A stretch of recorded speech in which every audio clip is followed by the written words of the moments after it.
बिस्मिल्लाहिर्रहमानिर्रहीम। शुरू अल्लाह के नाम से जो बड़ा मेहरबान और नहायत रहम करने वाला है।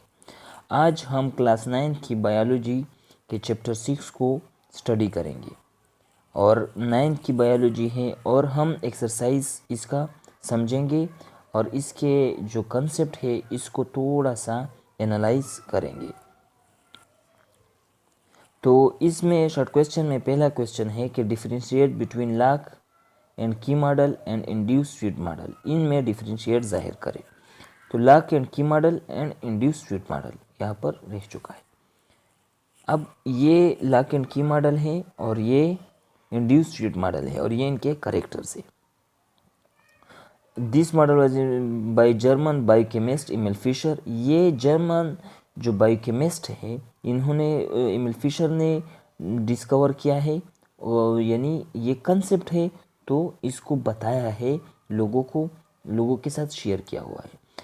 कब? 1894 में इन्होंने ये किया है। और ये जो है ना अमेरिकन बायोलॉजिस्ट है कॉशलैंड इनका नाम है। 1958 में इन्होंने इस कंसेप्ट को इंट्रोड्यूस किया है। इसका मतलब क्या है कि इस मॉडल के मुताबिक according to this model active site of enzyme are rigid. जो एंजाइम का एक्टिव साइट होता है वो सख्त होता है और इसके मुताबिक एंजाइम का एक्टिव साइट फ्लेक्सिबल होता है। ज्योमेट्री जो होती है चेंज होती है ड्यूरिंग केमिकल रिएक्शन। इसके मुताबिक ज्योमेट्री चेंज नहीं होती केमिकल रिएक्शन के दौरान। किस चीज़ की? एंजाइम की। इस कंसेप्ट के मुताबिक ज्योमेट्री चेंज होती है। दूसरा बाइंडिंग, ये इसमें कहते हैं कि सिर्फ एक एंजाइम एक सबस्ट्रेट के साथ बाइंड कर सकता है। इसके मुताबिक एक एंजाइम बहुत सारे सबस्ट्रेट के साथ बाइंड कर सकता है। Active site does not change its shape. Active site अपना शेप चेंज नहीं करता और जो कि active site change their shape slightly और एक्टिव साइट स्लाइटली छोटे तौर पर अपना शेप चेंज कर सकता है।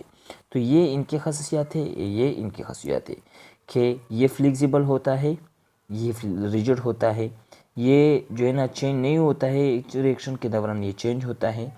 ये सिंगल सबस्ट्रेट के साथ रिएक्शन करता है जबकि ये बहुत सारे सबस्ट्रेट के साथ कर सकता है। इसका एक्टिव साइट जो है ना शेप चेंज नहीं करता है, इसका एक्टिव साइट शेप चेंज कर सकता है। तो ये अगर मतलब ये की और ताले और चाबी की तरह होता है, इसको के सख्त होता है चेंज नहीं होता और ये ग्लव की तरह होता है कि फ्लेक्सिबल होता है और चेंज हो सकता है। तो क्वेश्चन नंबर 2 है कि in what way does an enzyme effect the chemical reaction it catalyst. तो एंजाइम किस तरह केमिकल रिएक्शन को जो है ना वो असर उस पर डालती है और इसका इट कैटलिस्ट जब वो कैटलिस्ट होता है। Mechanism of enzyme action, enzyme के काम करने का तरीका। Enzymes are biological catalyst, biological के लिविंग थिंग्स में होते हैं कैटलिस्ट और जो केमिकल रिएक्शन को तेज़ करते हैं और ख़ुद उसमें चेंज नहीं आता, उस चीज़ को कैटलिस्ट कहते हैं। तो एंजाइम बायोलॉजिकल कैटलिस्ट है। दे स्पीड अप केमिकल रिएक्शन, ये केमिकल रिएक्शन को तेज़ करते हैं bye lowering the activation energy. किस तरह के एक्टिवेशन एनर्जी को कम करते हैं।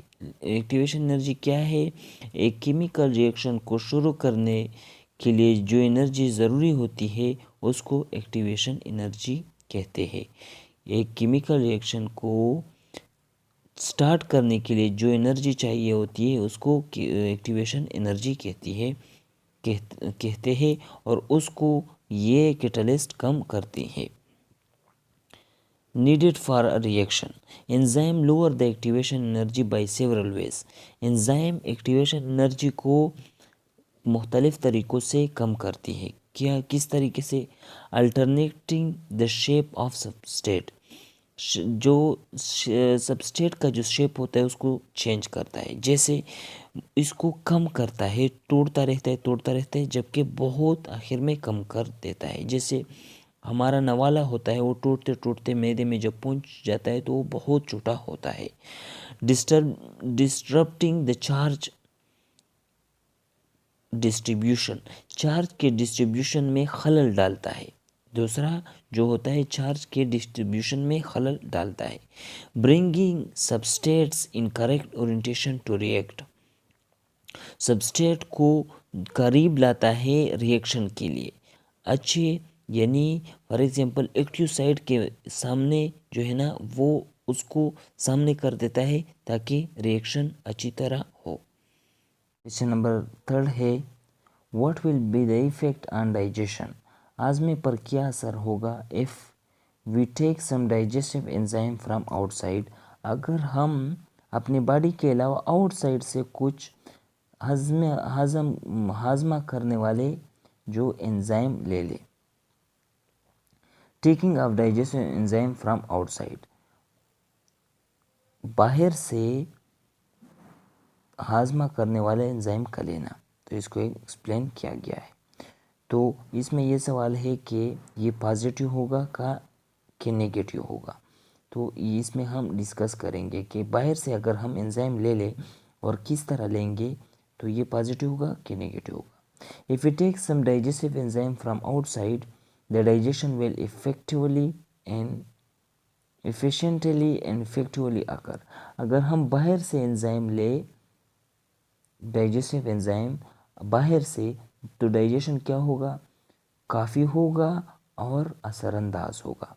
इट इज़ वेरी इंपॉर्टेंट, ये बहुत अहम होता है दैट वी प्रिजर्व, कि हम बचाए the body's ability to make enzyme, body की ताकत जो एंजाइम बनाने के लिए है, एंजाइम बनाने की जो बॉडी की ताकत है उसको हम बचाए। If supplemental plant digestive enzyme, supplemental सप्लीप या एक्स्ट्रा अगर हम ले ले प्लांट को डाइजेस्ट करने वाले एंजाइम यानी प्लांट से जो डाइजेस्ट करते हैं, are taken with the meal, खाने के साथ, this digestion enzyme begin their work immediately, ये डाइजेस्टिव एंजाइम शुरू करते हैं अपना काम जल्दी, फौरन, अचानक। The supplementary digestion enzyme will break down the food, supplementary जो डाइजेशन एंजाइम होता है ये खुराक को तोड़ देते हैं। Thus saving the body from having, thus saving the body, तो जो बदन को बचाते हैं, from having to release as many of its own enzyme, कि वो अपने जो है ना एंजाइम को ज़्यादा रिलीज़ करे। इसलिए लोग जो है ना खाने के साथ फाइबर लेते हैं और इस तरह जिसमें एंजाइम होता है। Question number 4 what is mean by denaturing of enzyme, denaturing of enzyme का क्या काम है। नेचर कहते हैं फितरत, तो जब वो अपनी फितरत से निकल जाए यानी अपना काम करना छोड़ दे तो देखते हैं कि डिनेचरिंग the change in structure of enzyme resulting from the breakdown of the weak ionic and hydrogen bonding in enzyme is called denaturing of enzyme। जब एंजाइम के स्ट्रक्चर में जो है ना चेंज आ जाए, एंजाइम के स्ट्रक्चर में चेंज आ जाए, किसकी वजह से, आयनिक और हाइड्रोजन बॉन्ड के टूटने की वजह से, इसको क्या कहते हैं, डिनेचरिंग ऑफ एंजाइम। इससे एंजाइम डिनेचर हो जाता है जब ये बॉन्ड हाइड्रोजन और आयनिक और हाइड्रोजन बॉन्ड टूट जाते हैं। ये किस वजह से टूट जाते हैं, अमूमन ये जो है ना टेम्परेचर की वजह से टूटते हैं। किसकी वजह से, टेम्परेचर की वजह से ये अमूमन टूटते हैं। Enzymes are proteins and proteins, enzyme जो होते हैं हमारे साथ ये प्रोटीन होते हैं, प्रोटीन से बने होते हैं। And denatures quickly at high temperature, ये तेज़ टेम्परेचर की वजह से बहुत जल्द क्या हो जाते हैं, डिनेचर होते हैं, अपना काम छोड़ जाते हैं।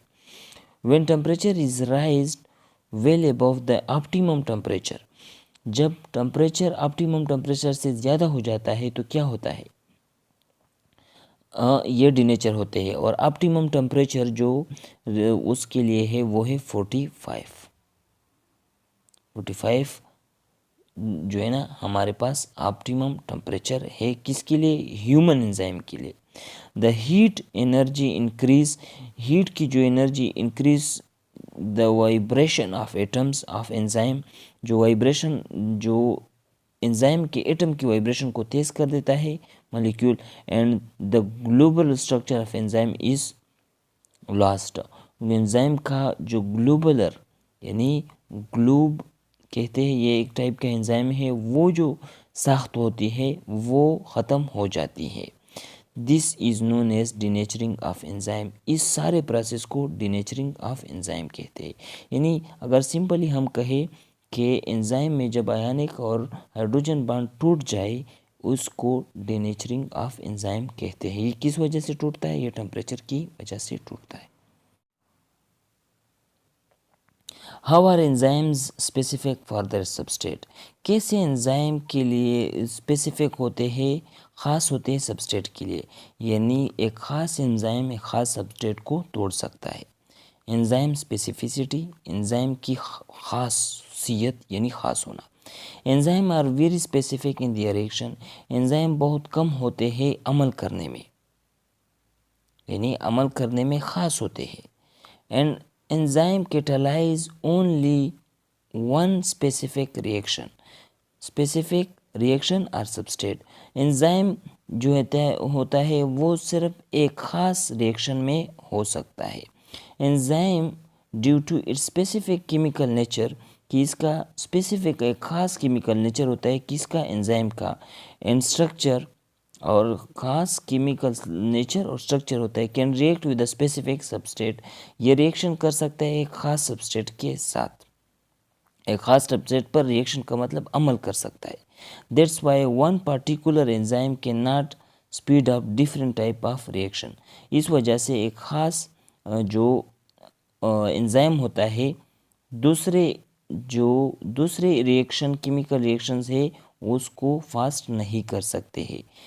Example, protease convert only protein into amino acid, protease एक एंजाइम है जो प्रोटीन को डाइजेस्ट करता है और अमाइनो एसिड में कन्वर्ट करता है। And lipase convert lipids into fatty acid, और लाइपेज एंजाइम हमारे साथ जो है लिपिड्स को फैटी एसिड में कन्वर्ट करता है। शुक्रिया, उम्मीद है कि आपको ये चीज़ें समझ आ चुकी होंगी, और अगर आपको समझ आ चुके हैं तो चैनल को लाइक करें, सब्सक्राइब करें और अपने दोस्तों के साथ शेयर करें। Thank you so much. All enzyme work at specific temperature, सब एंजाइम एक ख़ास टेम्परेचर पर काम करते हैं। इंक्रीज और decrease in specific temperature effect the rate of enzyme, अगर इस ख़ास टेम्परेचर में ख़ास टेम्परेचर या तो इंक्रीज़ हो जाए या डिक्रीज़ हो जाए, इससे एंजाइम की एक्टिविटी पर असर होता है और बुरा असर होता है। The temperature at which the enzyme work best is called optimum temperature, वो टेम्परेचर वो हीट जिसको हम बोल सकते हैं जिस पर एंजाइम सबसे बेस्ट काम करता है वो उसको क्या कहते हैं, optimum temperature. And optimum temperature for human enzyme is between 35 and 40, जो ऑप्टिमम टेम्परेचर होता है ह्यूमन एंजाइम के लिए वो 35 से लेकर 40 तक होता है, किसा 40 degree Celsius.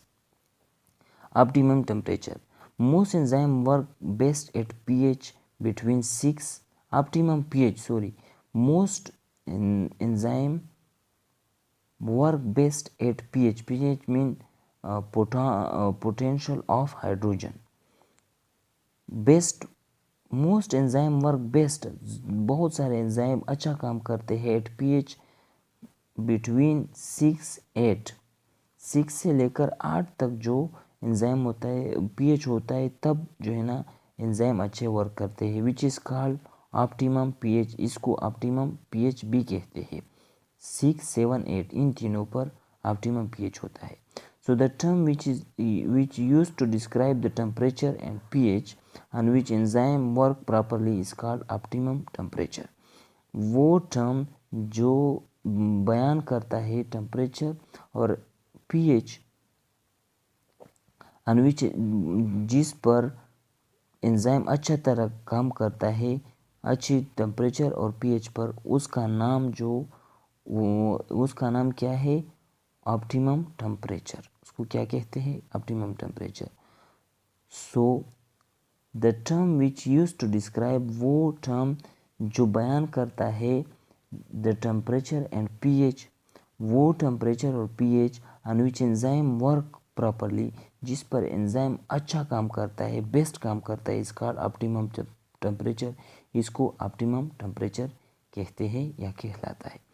Thank you so much. उम्मीद है कि आपको समझ आ चुका होगा और आपने इससे इस्तेफ़ादा हासिल किया होगा। इससे इसलिए पढ़ाया जाता है क्योंकि लेक्चर का जो सिस्टम है वो भूल जाता है, किताबी सिस्टम से बोल इंसान नहीं बोल पाता और इससे इंटेलिजेंस में इंक्रीजमेंट आती है। तो आप इस चैनल को लाइक करें, सब्सक्राइब करें और अपने दोस्तों के साथ, अपने क्लास फेलो के साथ इस वीडियो को शेयर करें ताकि वो भी इससे इस्तेफ़ादा हासिल कर सके। Thank you so much.